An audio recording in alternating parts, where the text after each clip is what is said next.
I know exactly what you're thinking. What if we take one of these technical solutions and really put it to the test? What if we put it underwater? What if we put it in the ocean? Will it be able to do what we want it to do? Well, there's only one way to find out. Let's talk to a customer who had a project that did just that and see how they fared. That's this episode of Dev Radio.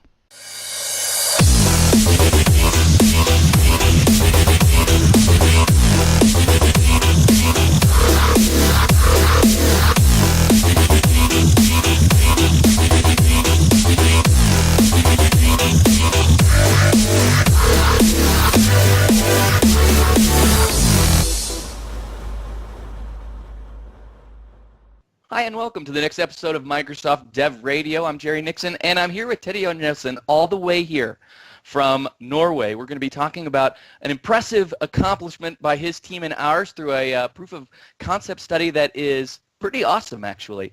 Teddy, thanks for being on the show today. Thanks for having me. Now, before we start talking about your company, before we start talking about the solution, tell me a little bit about who you are and where you come from. So I am, as you said, Terry Nielsen. I am the manager of the disruptive technology in Kongsberg. So Kongsberg is in Norway, a very large company compared to the US companies, not that big, but compared to the Norwegian ones, it's huge. We are into all kind of businesses. And my background is software engineering, so I am a master in software. And yeah, I did some classes at Stanford, but never actually graded there, so I went back to Norway, worked in Silicon Valley for a while. That was cool. And so now I'm back in Norway. Nice. You've been around the world. So now you are, that's pretty inspiring by itself. A software developer can become the manager of disruptive technology. What's the subtext there? What are you really managing? So what we are doing is we are experimenting on new technologies to see if we can disrupt some market parts.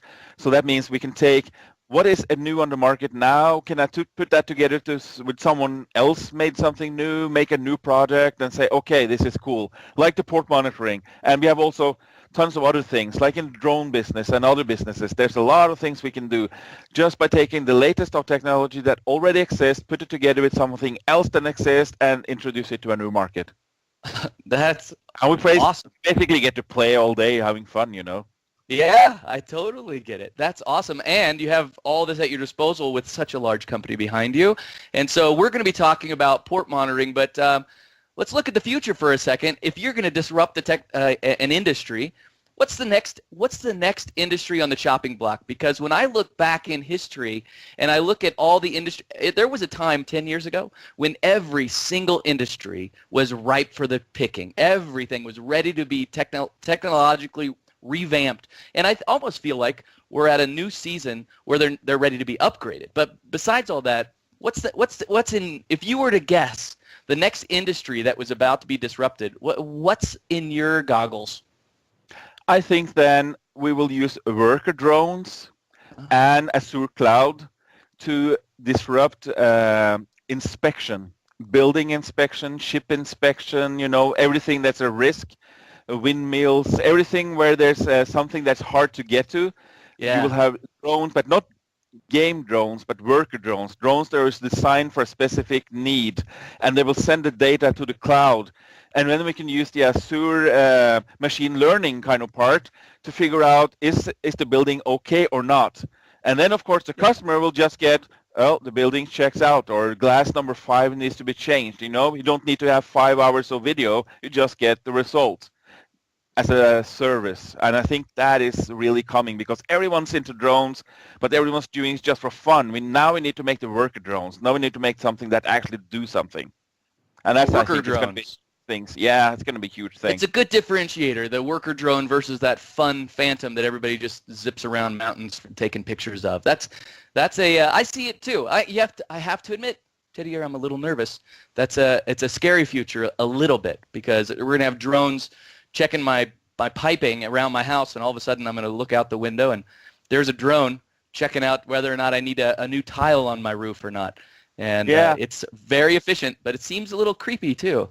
Isn't it more creepy if there's a guy knocking on a window or starting climbing up the window and try to look at what's going on? I don't know. You got me. I guess so. Yeah. Okay, but that's not what we're talking about. But it is fascinating, and it's neat to be able to talk to somebody who thinks about this stuff all the time. And I can only imagine all the different things you must have your fingers in, but that's not what this is. So let's talk about Kongsberg. Kongsberg is a large company inside Norway. They've got their hands in all kinds of different industries. Let's talk about this industry. What's the industry in this project where we're headed right now? So right now we're in the subsea industry. So the subsea is positioning, it's acoustic monitoring. We can have acoustic monitoring on the seabed to look for pipes, look for leaks, we look for these kind of things. We have DP systems. That means we can have ships staying put at one position at a time. All these kind of things. So it's monitoring. So we just call it environmental monitoring, but it also monitors everything else. And in this case, specifically, we are monitoring the seabed in ports and also the water inlet. And the main reason for this is we want the ship to be able to fill as much cargo as possible. And the draft, of course, of the boat will be higher and higher the more you fill into the boat. And at some point, it's going to get into the seabed and you get stuck. And this changes because if you have if there's spring and there's a lot of water coming in from the lakes, you get sand, and then all of a sudden the port is 1 meter more shallow, and then you have to have 1 meter less of cargo on your ships. Mm-hmm. So the idea here is to monitor this live all the time, so that we at any time know how much can you actually put into your ship and still be able to get into the port. And well, without a system like this, then what's the alternative? We just play it safe, and we're like, well, we measured this last week. We think some things may be changed. Let's not fill this thing full so we don't get into trouble. Or let's fill it full, and now we are into trouble. But the problem is it's not last week. It's the last 6 months. So that's the thing today.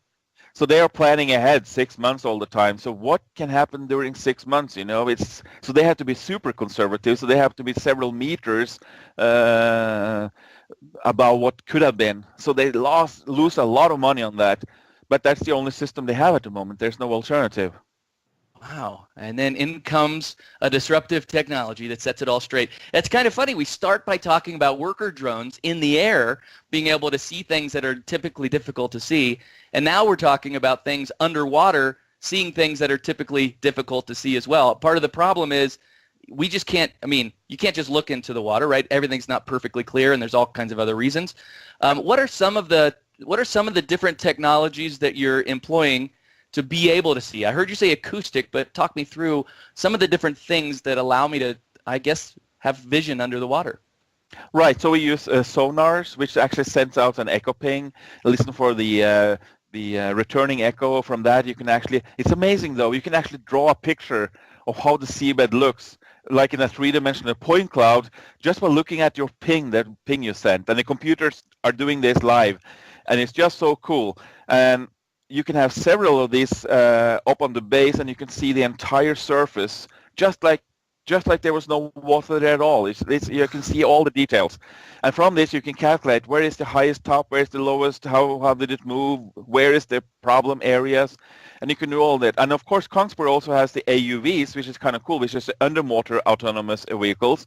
So it's the same as a drone, but now it's a drone on the water. Yeah. And you can swim around and just look at, because, you know, in a port, sometimes people lose something. They lose a container off the ship, and it ends up on the seabed. And now the question is, how safe is it now to go there? Or how deep is it now? You know, you don't want to hit that container. You need to send someone out there to check out what's the status. And that's what we can do with our systems continuously. And then a lot of the systems are already using Kongsberg echo sounders on the ship. So our idea is to connect that to the cloud also, so that when it comes in a ship, they use their already onboard equipment to check the seabed. So that we can give that to the next boat coming behind it, you know, and then if we do that with all the boats we have equipment on, all of a sudden we can draw a picture of how it looks like, not 6 months ago, but maybe a few hours ago, you know, and that's more important. And then, of course, I suppose they get to use... No, keep going. So if there's something danger, the next boat will just stop and wait until we have removed it, which I think could be a very good thing rather than just, you know, hitting it. Through it. Yeah. Well, of course it is. Absolutely it is. Wow, this is incredible, actually. Do they get to use, let's see, what did you call it? The echo sounder? Is that what you called it? Is if I have that on my ship, I suppose I even have the advantage of using that when I'm not in port. I come into port, the seabed is high fidelity. Because there's so many things taking a picture, and I get to use that as I'm kind of working my way out as well. Wow, this is fascinating. Truly, it is fascinating. I just read an article that said annually the shipping industry loses 10,000 shipping containers. 10,000 every year. It's a massive. Imagine. I mean, they're so big. It's like 2 of them would make my house kind of thing. It's crazy. But well. The strange thing, though, is that, so then you would think this must be an immediate success, right? It's like, what is the flaw? Right. And the flaw is the shipping companies actually plan their shipping 6 months ahead. Uh-huh. So if I can give you the latest information that's from yesterday, but you already planned your ship 6 months ago, then you already filled up your cargo, Yeah. and so now what we need to do is we need to put all this onto the cloud. We need to actually make it a service so that people can start also doing their shipping planning on a different level. So it doesn't matter if we can disrupt just one small part of the market. We need to take a bigger part of the market so that we can also do the planning, because now we need to have the planning more agile, more like we are planning now. The ship is leaving in 2 hours. How much can I actually fill up? Because I'm going to be there all tomorrow, Let me ask you something. I know that daily weather is not very reliable, but if you look at weather over a year, it seems like there's patterns. How reliable is the behavior of the sea, and how reliable is the behavior of sediment and things that move and come and go into a port? Do you anticipate someday you'll build a model that's able to show the ongoing pattern of what's going on under the sea and then predict what's going to be next year the same time? If you have enough data, it might be possible. Then you're talking big data, and then we're talking the artificial intelligence built into Azure, right? Now, because now we need to do in background working on the big data. But after 1 year recording, no, you can't do that. Maybe not even after 5, but maybe after 10 years, because this is trends, and you need to look at the trend. And 1 year there's a storm, the next year there's no storm, and storm actually moves sand a lot around in the rivers. So it's hard. But if you can. And that's the cool thing about data mining, if you can look into the data, if you have a lot of data and you say that, oh, well, there was a storm that year, and then we got this happening, and all of a sudden you have something, and then if you find a correlation, you can say, next year, I think we're going to have this. Maybe. So it's complicated is what you're saying. It's really complicated. All right, let's get back to this berth depth and being able to monitor this. Do you already have this implemented in a port in Norway? Not in Norway and U.S. Oh. What was the port? Is it in Seattle or something? Somewhere around Seattle area. Okay. That was the cool thing when we were in Madrid on the Hack Fest, because it's a small embedded computer like a Moxa, just and it's a Linux computer, just like this inside a box, and it's doing the monitoring, and it wasn't running anything like Azure at all. It was completely running something else, and it has a cell phone, and all it has is a cell phone interface. So I was sitting in Madrid, and I was logging into this remotely over SSH, and then I installed all the Azure software on that while I was logging in. It was kind of cool. And then I installed the compilers and everything, because I couldn't cross-compile from my Mac, because I was running Azure on my Macintosh, and there was a Linux system, and we were on a Windows hackathon. It was really cool. So I got everything installed down there, and I made a software running on the Mac first, then I took the source code up there, recompiled it, and it was running. And after 2 days, we were actually getting live data from the seabed onto the cloud, and the other guys working on the three-dimensional module, they were then able to actually to plot it so we could see how it would look and all this. And you make it sound pretty easy all of a sudden. But if it hadn't been for that Microsoft event, I don't think we would have made it, because when you have all the experts in the room, you're sitting there. Yeah. On my table, there was 2 experts already, and in the room, I guess there was maybe 10 or 20. And every time you had an issue, there was someone who knew the answer. And even if we were running it on embedded Linux, which hasn't been tested that much, there was a lot of small bugs and dependencies nobody knew about. But still, when you're there, all the experts working back to back, it was so cool. So after 2 days, we had it running. The third days, we did some demo thing, and it was just great. And Yeah, I mean, then it was working on the Windows system, on the Mac system, and then the small embedded Linux system, and we even compiled it on the system itself over the cell phone line on a live system on the bridge. What can't we do in this modern world? Man, it's absolutely incredible. And it all seems like impossible, and then all of a sudden it's so simple. Hey, talk to me just a little bit about the device. This is pretty fascinating to me. It has some sort of cellular transceiver in it. Can you get a cell signal underwater, or does it have a floating antenna, or how do you do something like that? Okay, so in this case, that is actually a very fascinating question, which we are struggling with every day. But in this case, we mounted it on the berth itself. So the sonar underwater, a few meters underwater, but there's a cable going up, and there's a watertight box on top in air, which has a cellular phone, which can communicate. But when we are doing like tsunami warnings, then we have this issue actually that you're measuring, because we have the same sonar or similar things sitting on the seabed. How do you communicate that to the cloud? You know, you're in the seabed, there's radio signals. So then we have to have buoys with cables. We have to have acoustic communication. These days we can actually communicate using sound in water, just like the whales are doing it. And then we can have SATCOMs floating on top of the water, and then I can send it to the cloud. So it's feasible, but there's a lot of things around that, and it's very, very fascinating. Very complicated. Yeah, very complicated problem. This is why these problems remain a problem. Because they don't have such a simple solution where you just drop it in and it's done. I would think, I'm not in any kind of maritime industry, obviously, but looking at it, I would say, wow, this has been around for 2,000 years. All of these problems, I'm sure, are solved. This is all done, and it's amazing to see. In fact, it's amazing for me to see every industry is like this. Every industry still has these lingering problems that it just turns out the speed of light is not fast enough. It just turns out that material things degrade too quickly in different environments. It just turns out all of these different things, and then we start introducing new things to them. You're like, wow, now that you've barely got a solution in place, it sure would be great if we could get that more real time. Boy, it sure would be great if we could make it secure so people don't hack into it. It sure would be, and we have all these extra requirements where we're just by a shoestring, we're barely solving all of these problems as it is. It's fascinating to me that here we are in the year 17, and we're still like solving things in a very early stage still. We're still a very elementary set of solutions. Even when you look at things like rocket science, even that, there's a lot of duct tape being used in that type of industry to get things fixed. And it's fascinating, absolutely fascinating to me.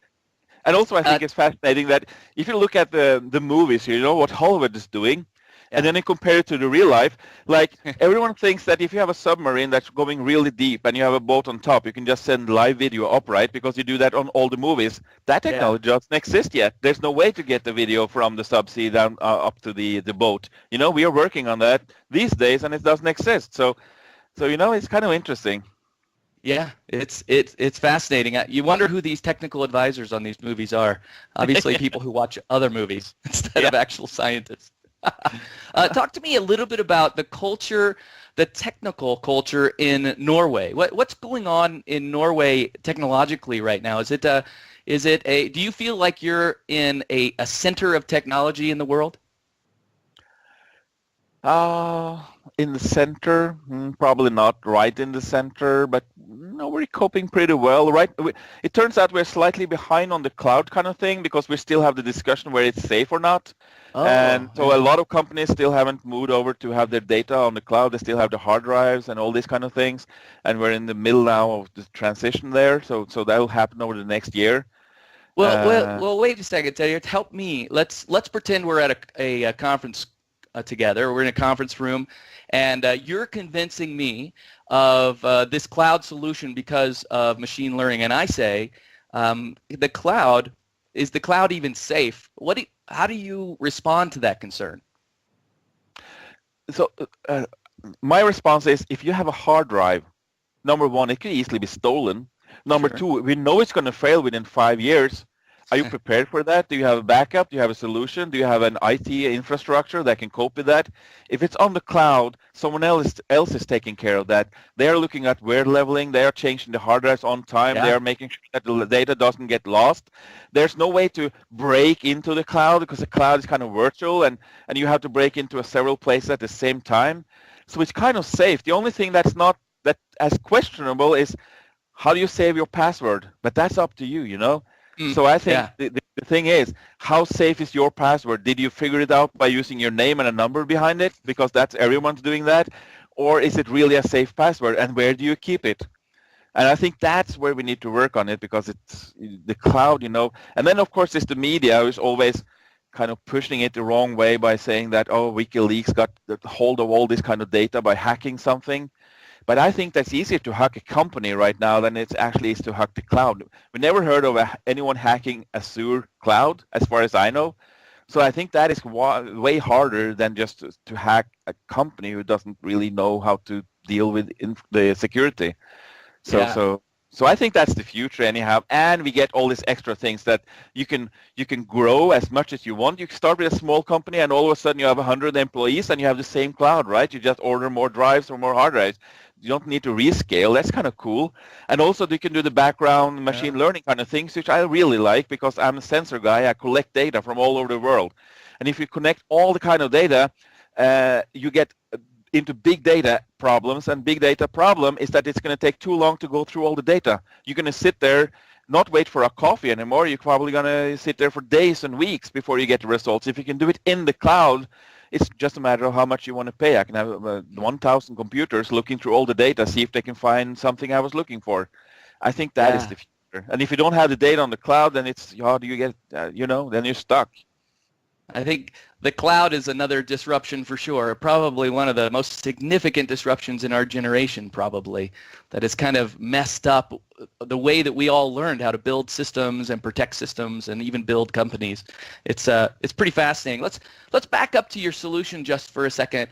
Your device was a Linux device, or it was running Linux, right? And we had an SDK for that.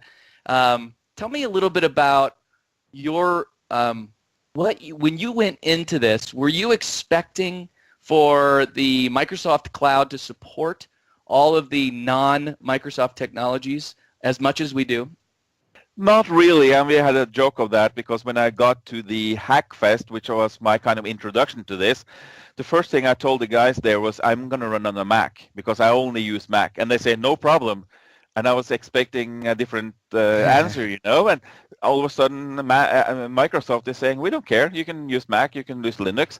And then we were talking about an embedded Linux. Embedded Linux is quite complicated. There's no C# or anything there, it's only just C++. How do you get it to work? And then it turns out they have an SDK for that, which doesn't even use C++. It's regular C, so you can run it on anything. And then we were thinking, okay, but how do you compile it on embedded Linux? That's always tricky with all this dependency and all that. And it turns out that it took a few hours to get the dependency worked out, but it was actually a lot smoother than I thought. And all of a sudden, I was pushing data to the cloud through the secure link using IoT and even event tubbing. And that was surprisingly easy when you got, but of course you had these super experts around you, which really helps though. So, and then also when I did it on the Mac, I used the Xcode, which is a compiler on Macs, and that was surprising that was so easy because I didn't expect that to just work. So then, because then I had some extra time, then I tried it on Qt just to see if it works on that also, and that also worked. So it's kind of cool, and you can use it for anything now. All of these pieces, it is amazing to me that the requirement to have a proprietary line of technology is kind of in the past, and now we realize that, honestly, companies like, Kongsberg and others have already made significant investments in hardware and other technologies that, if we were to turn around and say, okay, now we need you to change to everything we support, all of a sudden that's just unrealistic, right? It's just it's not good business anymore for sure. I agree.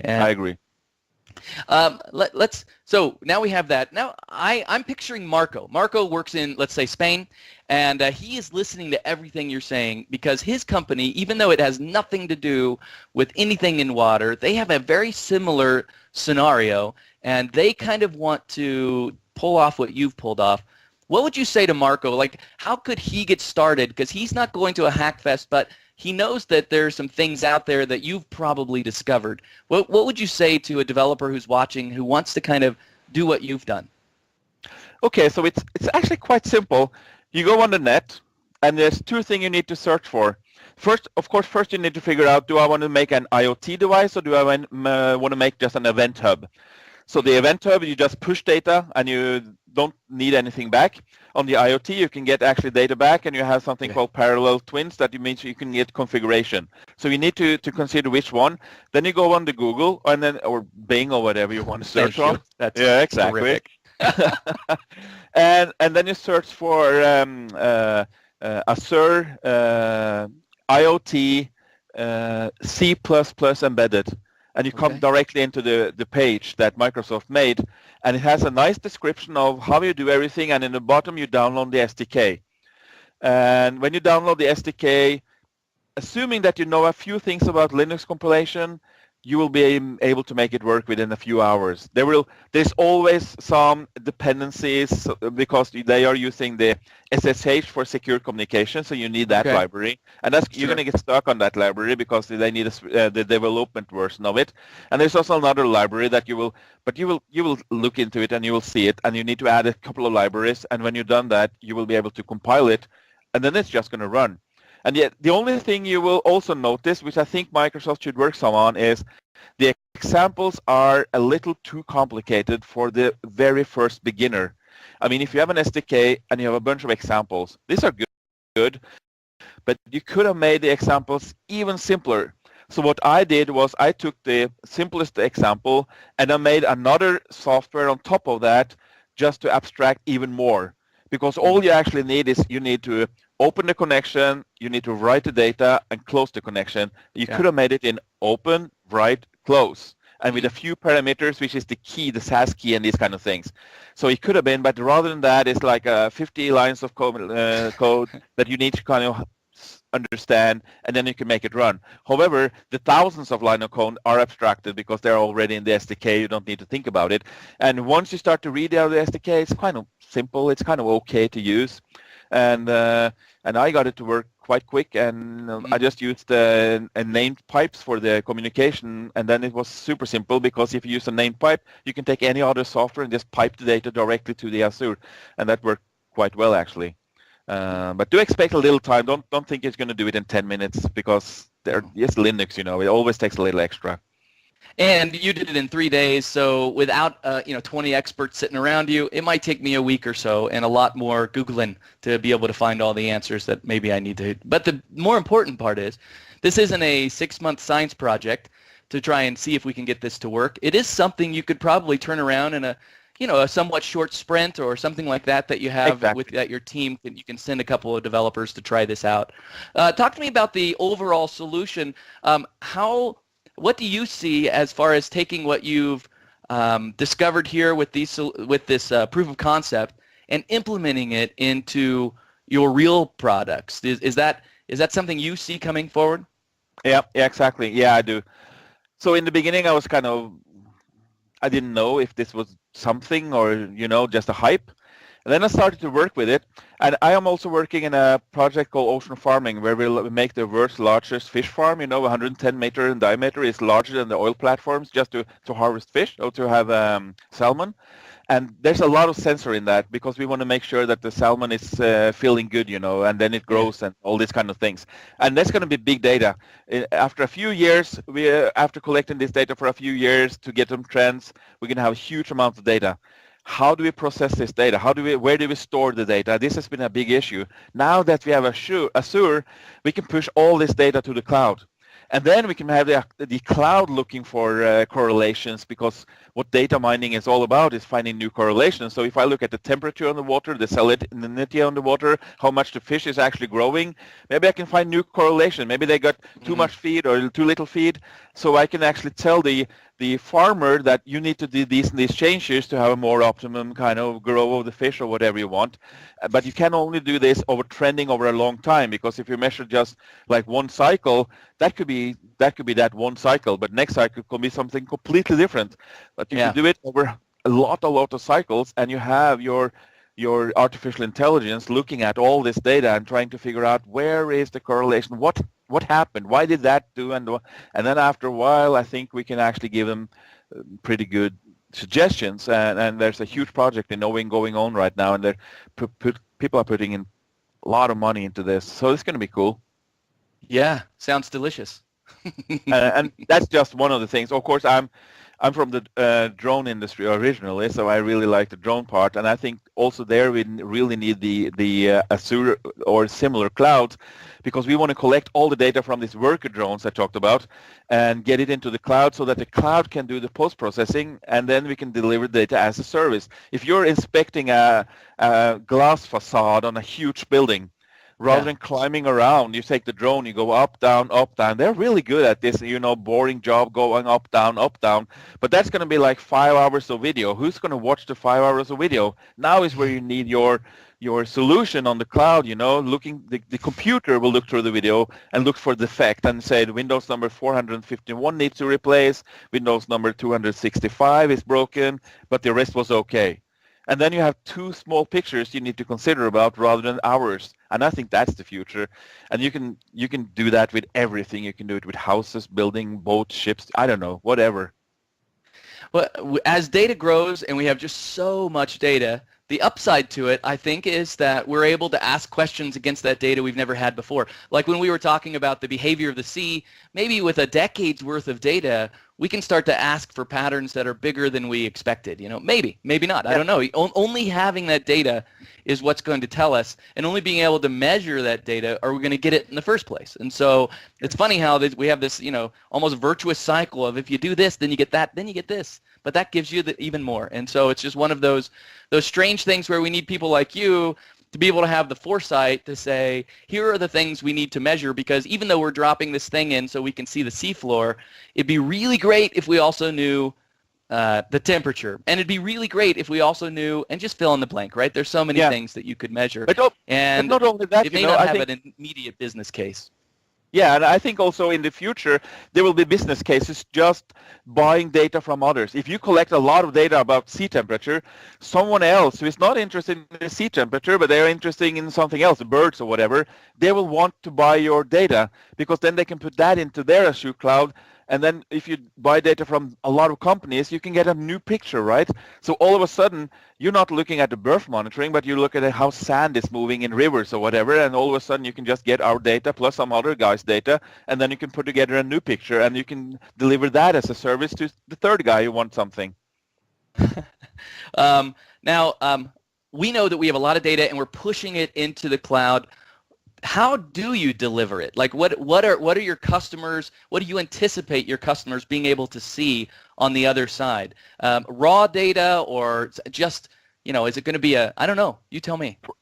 So we are deep into process data. We don't think the raw data it's not. No, it doesn't work, because then the customer has to actually understand the equipment. They have to understand how the sensor actually works. That doesn't work. We have to post-process the data so it's understandable. And what we are working on now, and I have a bigger department working on, is how can we make like 3-dimensional viewing of the data? How can we make like easy to see things? So if we can project the data in a very easy to understand way, they don't need to know that behind there's a lot of numbers and a lot of math and all these kind of things. All they can see is just a result. They can, if they're inspecting a ship on the seabed who has gone down, they want to see the ship, right? They don't want to have all the data and the point clouds and all this. That doesn't make sense to them. And also we just purchased a huge part in a company who's doing power line inspection, power grid inspection. So they're just using a drone and they fly around the power grid and they're looking at it and see if there's something wrong with the isolator. But they don't need to send all the data back to the power grid owner. They just say that isolator 4000 needs to be replaced and 2000 need to be replaced, and the rest the drones have to do themselves. And I think that's the thing you need to do. You need to take the video, process it, and then just give the result, like 5-minute clip, and this is what we saw. We think it's strange. But of course you cannot do that manually yourself. You have to have the computers doing this so that there's no labor into it. You just stream in the data, make it do your job, and get it back. And I think still we're not quite there in a lot of business industries, but over the next 10 years, we're going to see a lot of growth in that. Things are going to get so much smarter. The computer will actually be able to tell us so much more about what is the status of this. Is this okay or not? And for yeah, I'll tell you what's funny, Teddy, or what the coolest part is, what you're talking about isn't science fiction. It's just allowing the data to catch up. It's allowing our models to catch up, right? It's not, can the cloud execute this much computation? Of course it can. We just haven't built those models yet because we don't have that data yet. And we're waiting for business to catch up, for monitoring to catch up, and really just to be able to have this. Almost there's a threshold we need to cross where the data is, and then suddenly all of this is sort of sitting. This is fascinating. This whole berth monitoring system is fascinating. I'm so glad you were able to come to this Hackfest and work with us. I'm super happy you had a great experience as well. This has been a pretty fascinating conversation.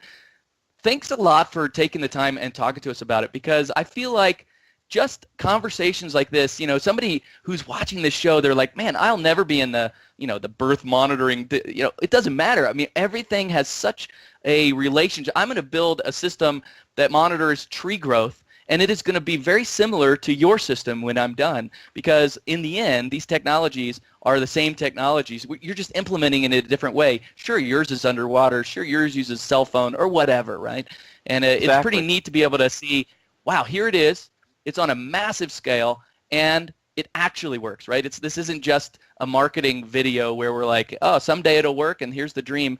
There is something there. Thanks, Teddy. I appreciate this conversation. Anything you want to leave here in closing? That is always difficult. No, I think I pass, The famous last words? No. Famous last words, that's right. All right. Well, thanks. I appreciate you being on the call. Thank you so much. We'll Bye. talk to you again.